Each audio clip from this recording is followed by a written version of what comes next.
Snow came down in thick, quiet sheets, the kind that makes the whole world look innocent while something ugly is happening underneath. The courthouse steps were slick, cameras were already lined up outside, and inside the air felt too warm, like everyone had been breathing the same panic for hours. Oliver Grant sat at the defense table with his hands folded, posture calm, eyes not calm at all. The chair beside him was empty. That chair was supposed to hold Martin Hale, the famous attorney who charged more per hour than most people made in a month. And the judge was walking in. Judge Rebecca Hart didn't rush. She never did. She had that controlled, careful way of moving that told you she didn't need to prove anything to anyone in the room. The jury filed in, reporters leaned forward, and the prosecutor, Nathan Reed, wore the kind of smile you only wear when you think you already won. Oliver's phone sat face down near his wrist. No calls, no texts, no last-minute excuse. Just silence from the one man who promised, loudly and repeatedly, that he never missed court. Oliver had faced stock crashes, hostile takeovers, and an actual server fire 3 hours before a product launch. But this felt different. This felt like someone had timed it. "Mr. Grant," Judge Hart said, voice clean and sharp, "where is your counsel?" Oliver rose, buttoned his suit like it was a meeting instead of a trial that could erase him, and forced his voice to stay steady. "Your Honor, I'm waiting on my attorney. There seems to have been an unexpected delay." Nathan Reed let out a small laugh, just loud enough to be heard, like he wanted the jury to share it with him. "Unexpected," he repeated, turning slightly as if to include the whole room in the joke. "If the defense can't bother to show up, the court might want to consider what that says about the facts." The whispers started immediately, a ripple of hungry excitement through the gallery. Oliver stared at that empty chair and felt something cold slide through his chest that had nothing to do with the weather outside. Judge Hart glanced at the clock. 5 minutes, she said. "You have 5 minutes to have proper representation at this table, or we proceed without it." The gavel tap wasn't loud, but it landed like a punch. Oliver sat slowly, mind racing through options that all sounded terrible. Ask for a continuance and look guilty. Hire anyone on the spot and look desperate. Represent himself and get torn apart. Nathan Reed leaned back, pleased with himself, already flipping pages like he was tasting the win. Oliver reached for his phone again, thumb hovering, and then the side door opened so hard it smacked the wall. A young woman stumbled in with snow still melting on her coat collar, cheeks red from the cold, hair pinned back in a way that suggested she tried, really tried, to look put together. Her hands were full, folders and papers pressed to her chest like a shield, except the shield immediately betrayed her. She caught her boot on the edge of the doorway, lurched forward, and the papers went everywhere, skidding across the aisle, fluttering into the jury box, sliding right up to the prosecutor's shoes. A few people laughed, then more. Nathan Reed looked down at a page that had landed perfectly at his feet and lifted it with 2 fingers, disgust and delight mixed together. "Is this a grocery receipt?" he said, loud enough for the room to enjoy. The young woman snatched it back without apologizing, eyes flashing for half a second before she forced her face neutral again. "Exhibit management," she said, like that explained anything. She took one breath, then another, and walked to the defense table as if every laugh in the room was just background noise. "Sophie Bennett," she said to the judge, voice a little breathy but not broken. "I'm here on behalf of the defense." Judge Hart's expression didn't change, but her eyes sharpened. "And you are?" Sophie swallowed. "A junior associate." Nathan Reed actually laughed out loud this time, like the room was his stage. "Your Honor, this can't be real. A junior associate is going to handle a case involving $600 million. Sophie didn't look at him. She looked at Judge Hart, then finally at Oliver, and Oliver caught something in her gaze that made his stomach tighten. She wasn't here by accident. She was terrified, yes, but she was also certain. "I can proceed," she said, "and I'm asking the court to allow it." Oliver leaned in, barely moving his lips. "Did Martin send you?" Sophie's eyes flicked to him. "He told me to be here no matter what," she whispered back. "And he said you'd need me. If you want more stories like this with cold air, high stakes, and people who refuse to fold, subscribe to Winter Veil." Thomas Greer shifted in the witness chair for the first time since he sat down. It was subtle, just a slight adjustment of his shoulders, but Sophie noticed. She noticed everything now. The way his fingers tightened around the armrest. The way Nathan Reed suddenly stopped smiling. The jury leaned forward almost in unison, sensing something beneath the surface. Sophie held up the printed sheet between two fingers, not dramatically, just enough for the judge to see. The timestamps on these documents show they were accessed and edited from an external terminal, she said calmly. A terminal not registered to Mr. Grant's company. Silence. Real silence this time, heavy and complete. Reed stood quickly. Your Honor, the defense is making assumptions about technical data without proper foundation. Sophie turned slightly toward the judge before he could continue. I'm not making assumptions, she said. I'm reading directly from the document provided in the prosecution's own evidence file. That earned a few raised eyebrows in the gallery. Reed opened his mouth again, but Judge Hart raised a hand. Let her continue. Sophie nodded once, then faced Greer again. Mr. Greer, can you explain why financial records you claim were altered under my client's instruction were actually modified months later from a different system? Greer swallowed. It was visible even from the defense table. I don't manage server access logs, he said. That's IT. Sophie tilted her head slightly. You were chief financial director. You're telling this court you never reviewed the audit trail on documents tied to a $600 million transaction. A murmur rippled through the room. Reed stepped forward. Objection. Harassment. Overruled, Judge Hart said immediately. The witness will answer. Greer hesitated longer this time. I relied on the reports provided to me, he said finally. Sophie let the words hang there. Then she took a small step closer, just enough to narrow the distance. Provided by whom? Greer glanced instinctively toward the prosecution table. It lasted less than a second, but the jury saw it. Sophie saw it. Everyone saw it. Reed's jaw tightened. I don't recall specifically, Greer said. Sophie nodded slowly, like she expected that answer. Let me help, she said. She walked back to the defense table, picked up a thin black flash drive Oliver hadn't even noticed before, and held it up. This was found in a secure office belonging to Mr. Grant's legal department late last night. It contains archived financial logs not included in the prosecution's filing. The reaction was immediate. Reed stepped forward again.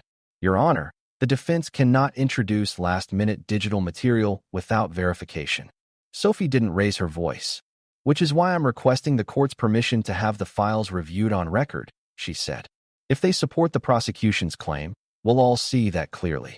If they don't, she let that part fade. Judge Hart studied her for a long moment, then nodded to the court technician. Connect the device. The room held its breath as the flash drive was inserted into the system. Files appeared on the large monitor. Rows of transactions. Timestamps. Access records. Sophie stepped slightly to the side so the jury had a clear view. These logs show multiple transfers originating from shell accounts linked not to my client, she said evenly, but to a separate holding group that acquired shares in Mr. Grant's company 6 months ago. Reed's face lost color. Oliver felt a slow, unfamiliar sensation rise in his chest. Hope. Greer stared at the screen like he'd never seen numbers before. That's not, he started, then stopped.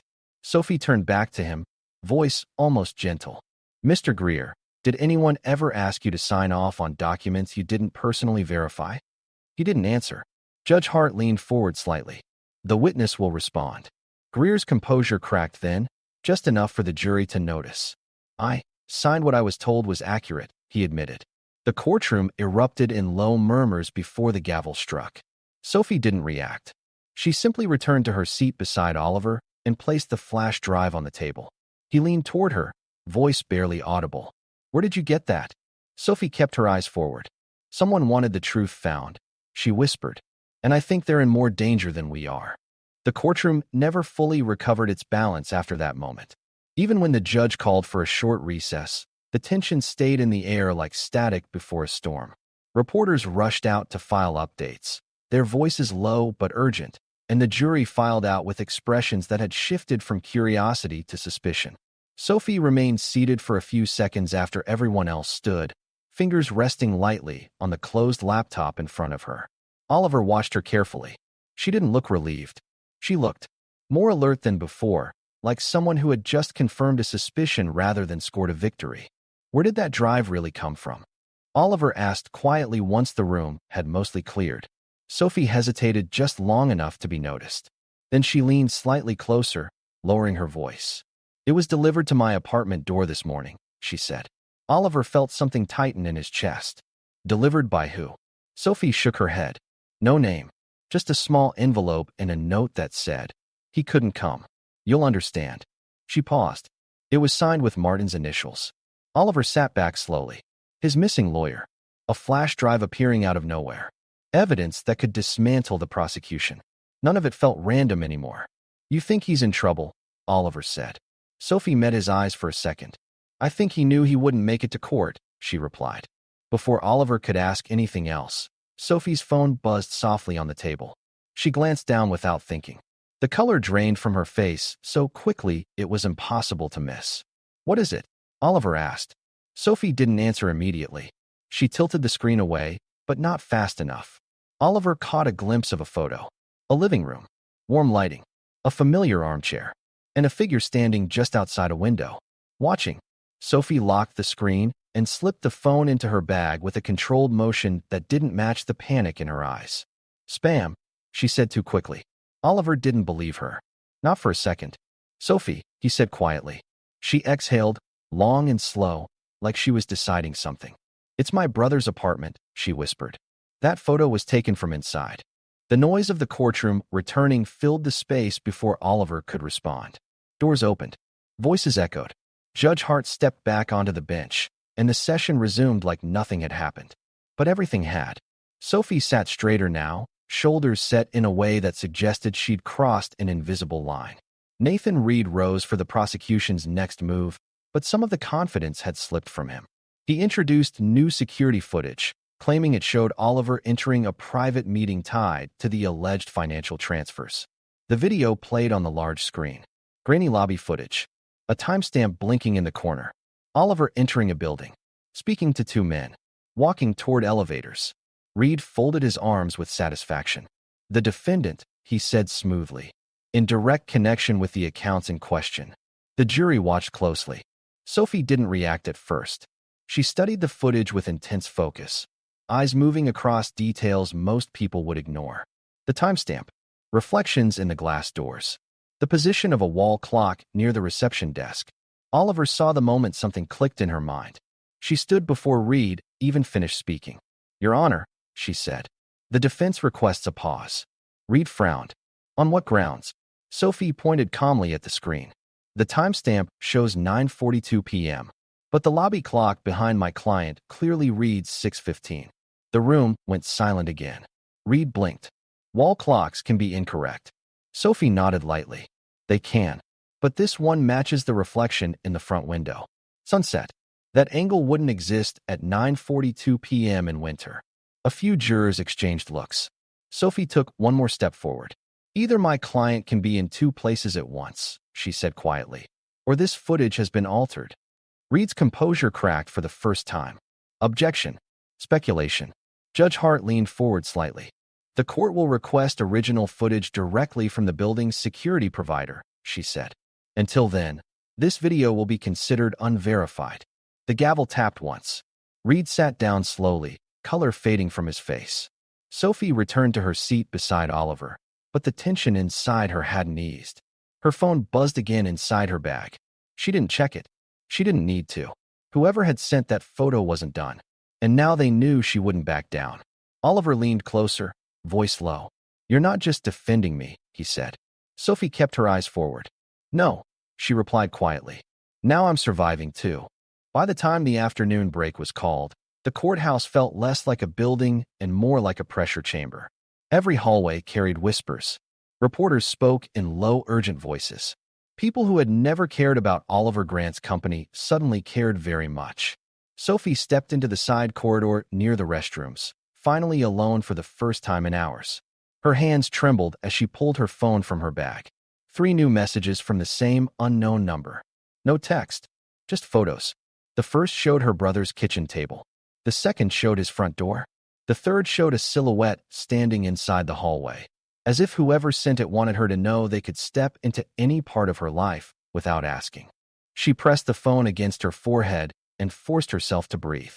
Panic wouldn't help. Running wouldn't help.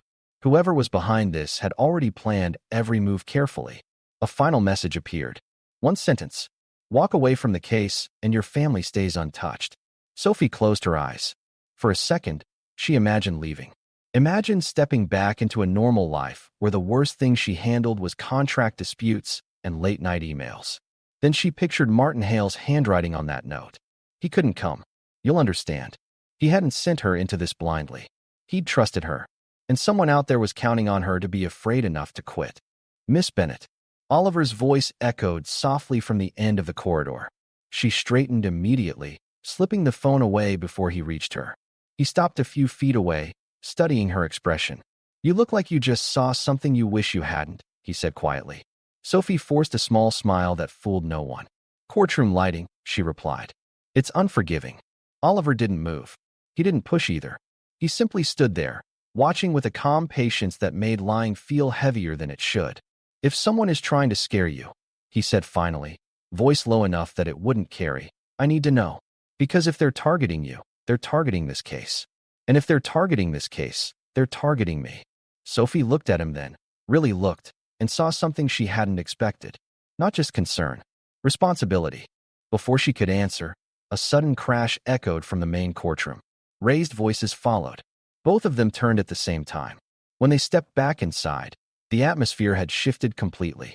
Two uniformed officers stood near the entrance, and a man in an expensive dark coat was arguing with courthouse security. Mid-50s, silver hair, controlled fury radiating off him like heat. Sophie recognized him instantly from the case file photos. Daniel Mercer, the investor whose company had acquired major shares in Oliver's firm 6 months ago. The same company tied to the suspicious transfers. He stopped arguing the moment he saw Sophie and Oliver. Then he smiled. It wasn't friendly. It was the kind of smile people use when they're certain they still have control. Well, Mercer said smoothly, adjusting his cuffs. I was hoping to speak with the defense. Judge Hart's voice cut across the room before anyone else could respond. Mr. Mercer, this is highly irregular. You are not scheduled to testify today. Mercer inclined his head slightly. I understand, Your Honor. I simply wish to observe.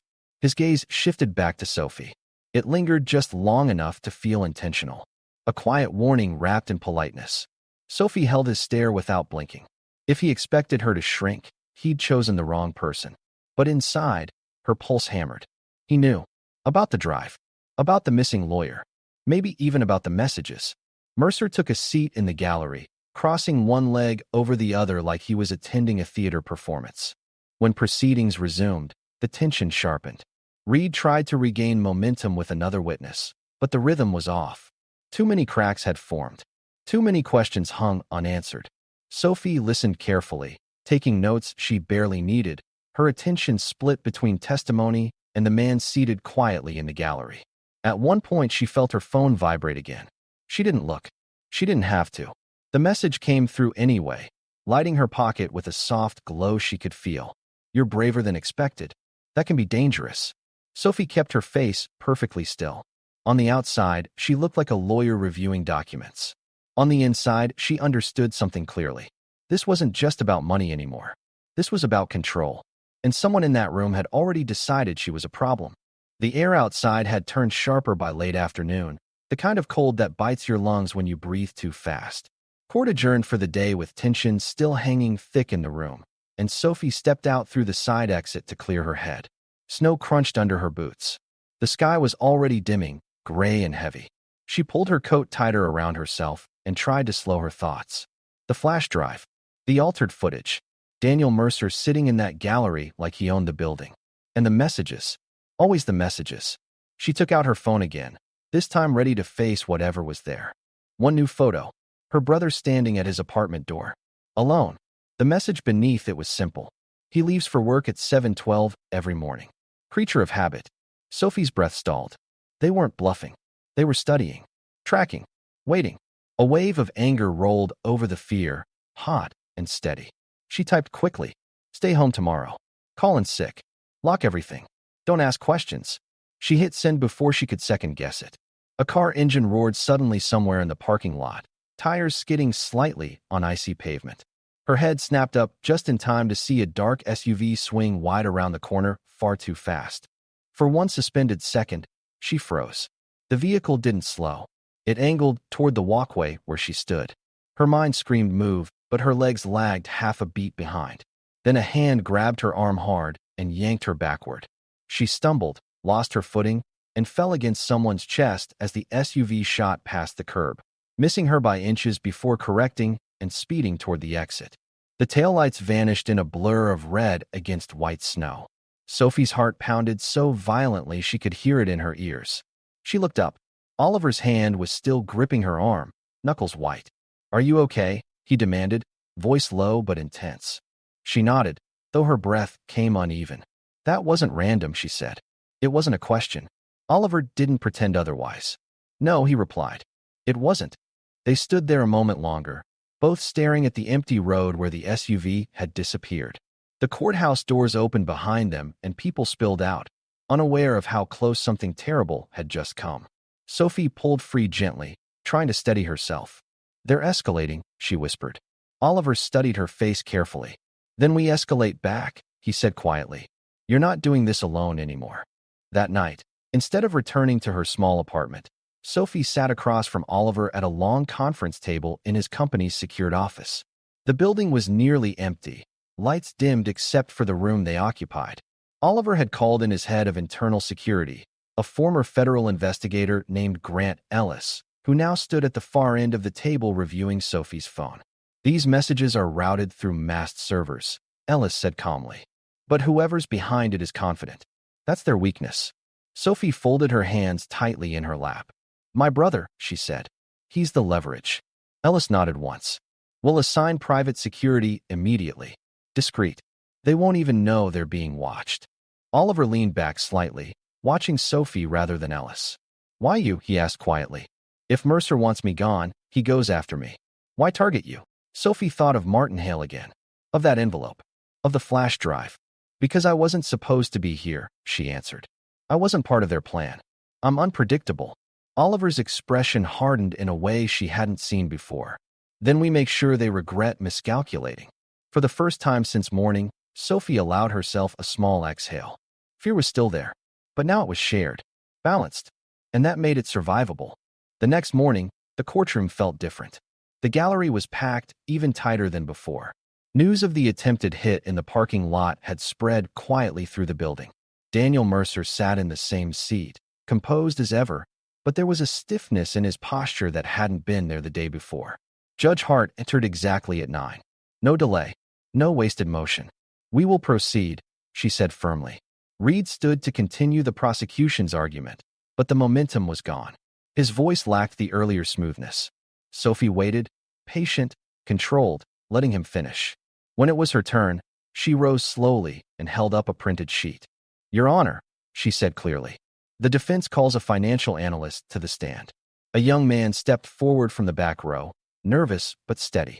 His name was Daniel Price, mid-30s, wire-rimmed glasses slightly crooked. "Mr. Price," Sophie continued, "you reviewed the metadata and transaction logs from the flash drive entered into evidence yesterday."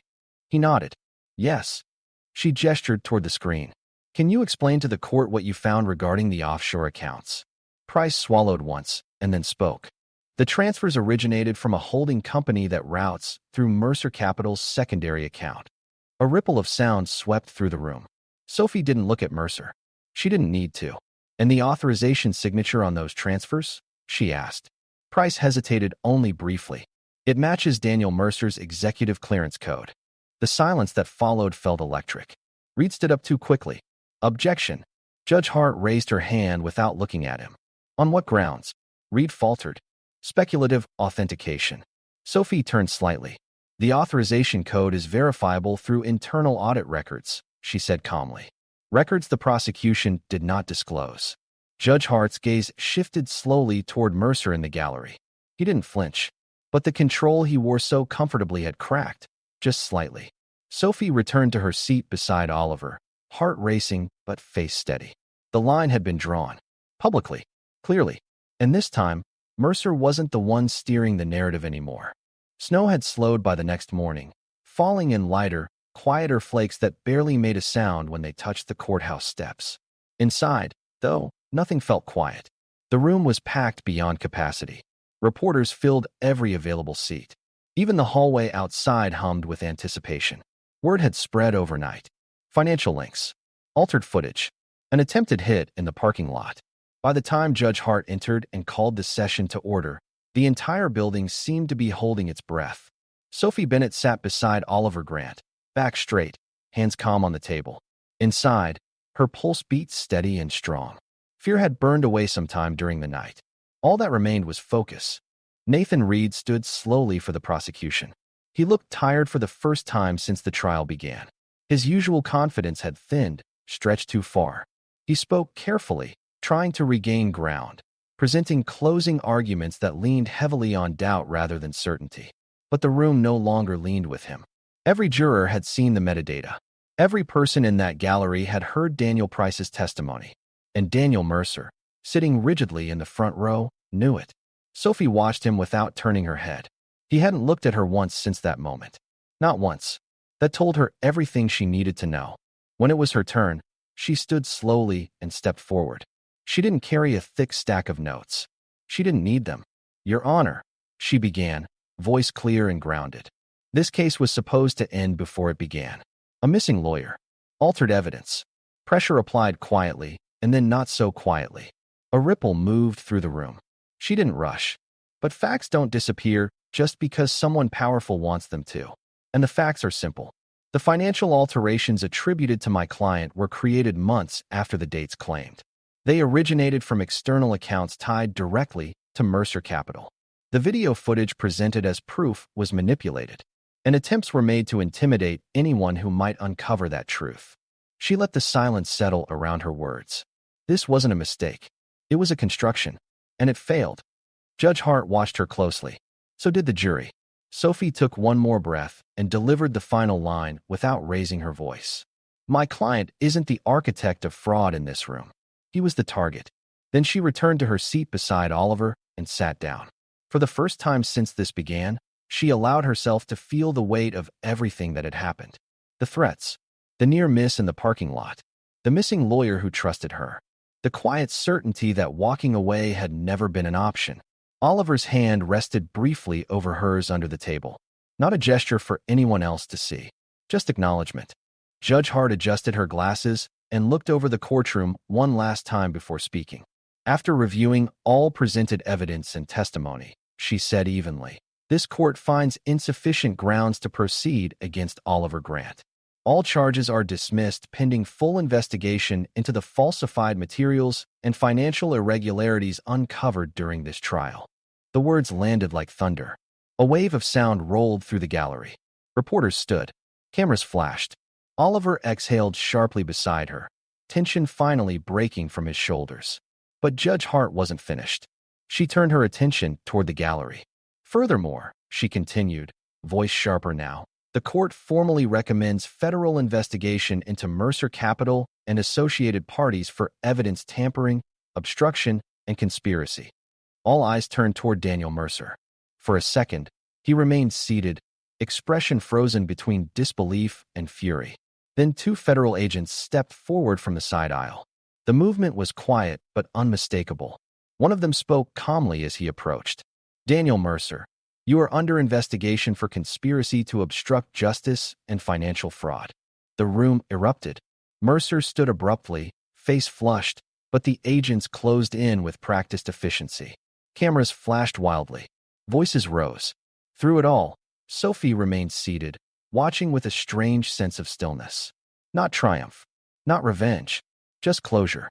The man who thought he controlled every outcome was being led out of the same courtroom where he expected victory. Minutes later, the courtroom emptied into a storm of questions and flashing lights. Sophie and Oliver managed to slip out through a side corridor, escorted by security. For the first time in days, the air felt lighter.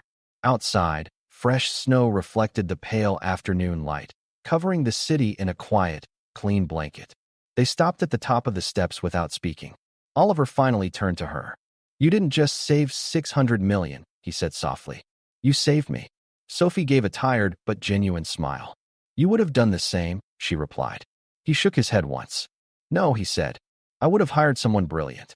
Instead, I got someone brave." She looked out at the street, where life was already moving forward like nothing extraordinary had happened. Sometimes that's enough, she said quietly. Later that evening, as headlines began spreading and the city settled into its cold, quiet rhythm, Sophie finally allowed herself to breathe fully. The threat stopped. The unknown numbers went silent. Somewhere out there, Martin Hale would hear what happened and know his gamble hadn't been wasted. And inside her, something had changed permanently. She had walked into that courtroom as a junior associate nobody noticed. She walked out knowing exactly what she was capable of. If this story pulled you in and you want more cinematic winter stories filled with tension, courage, and impossible victories, subscribe to Winter Veil and step into the next story waiting in the snow.